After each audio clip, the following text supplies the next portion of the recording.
Welcome back, Shapers of the Future. Exciting topic. Needlework. Before you go away, there's a few things you might find interesting in this.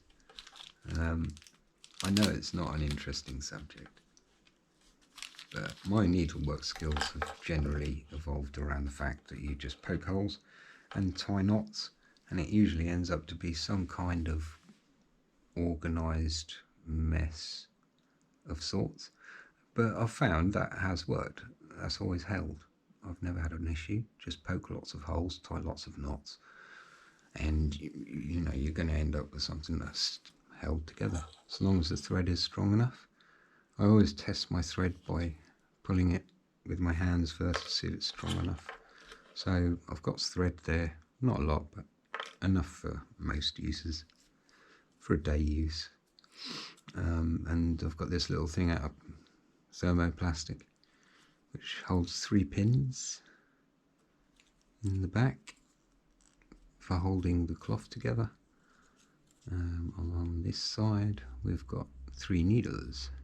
One very large needle, it's about that long, with a massive hole to thread through, which I like.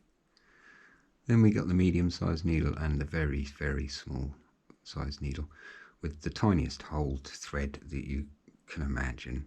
I mean, even the most professional of seamstresses would struggle with this hole, I would imagine.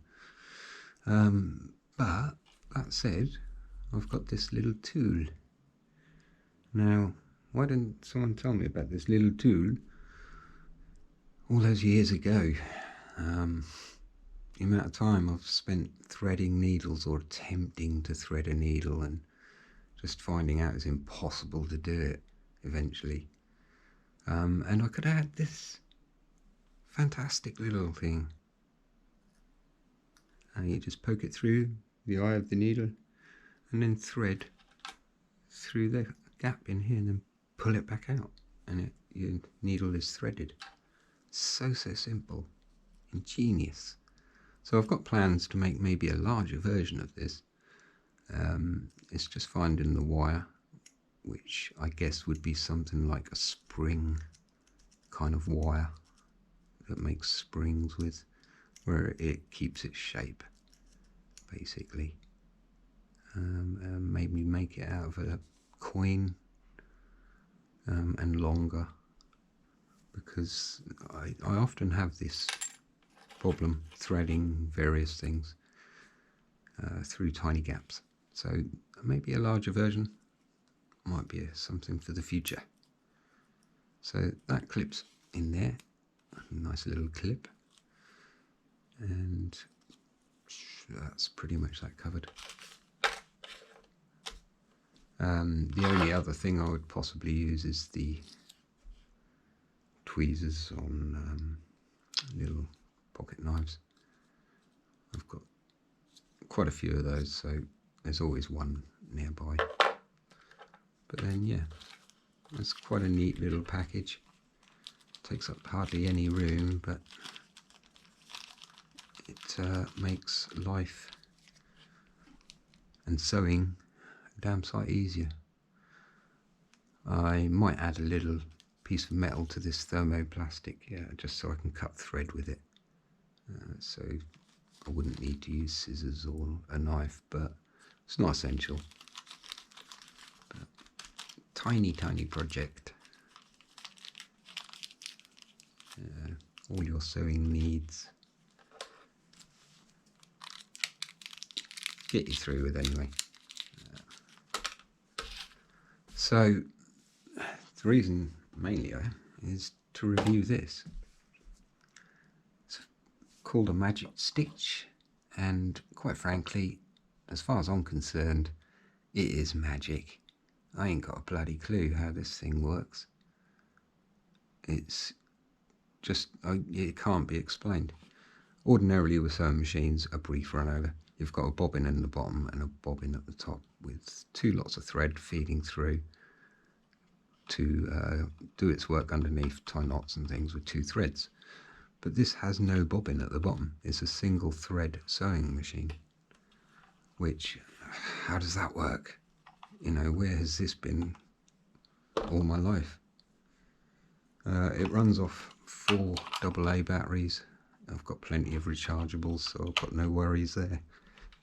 It also has a power point, which I'm guessing is a very generic worldwide one, because this is a worldwide product. It's JML, which is one of those world companies, isn't it? Sell it massively around the world. But that said, I really like this thing. You know, it just goes up and down, doing its little thing. God knows how it does it.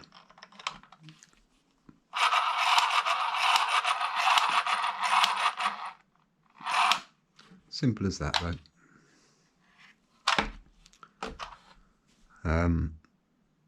Yeah, brilliant. I've already made lots of things with it. 4 pouches made out of cotton, old pair of work trousers, and also a little waterproof sleeve, which is just over here, for my power pack. It's made out of little pieces that I had left over from making my bed rolls out of air mattresses. I had an old air mattress, single mattress, and I've chopped that into 2 bits and used that as bed rolls, which I think is really good, because it's very waterproof material. It's quite thick. But in this case, I've simply made a little glove for this.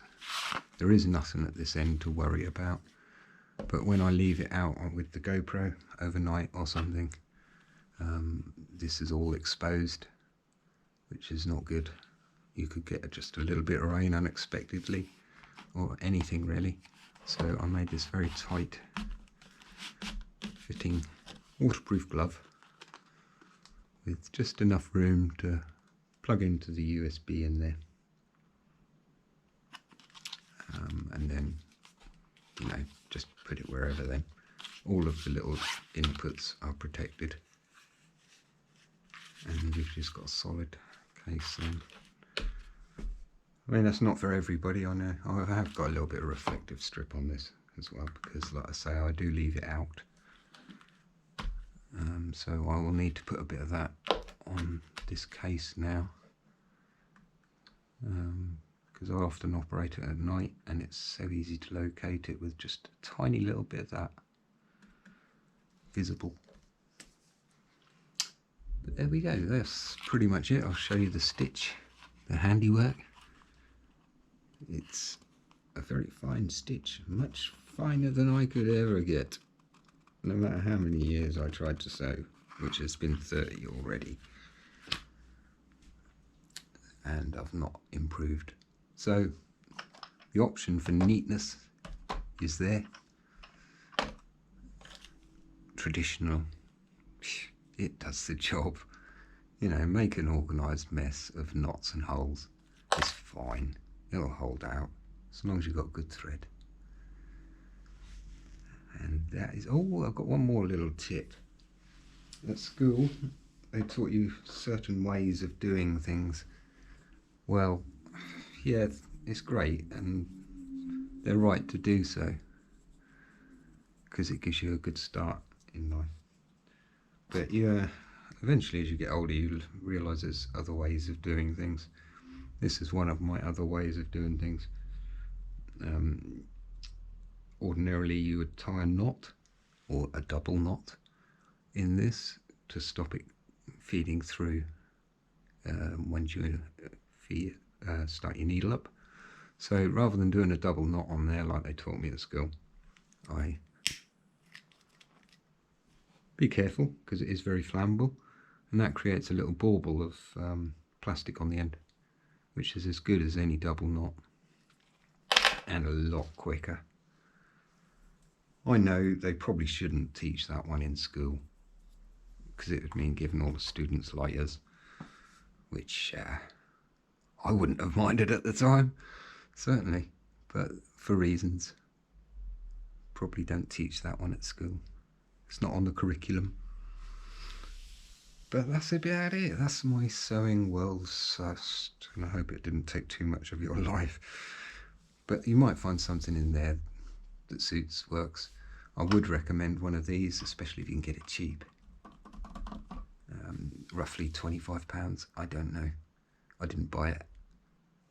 So, happy days. Take care, guys. And I will see you on the flip side.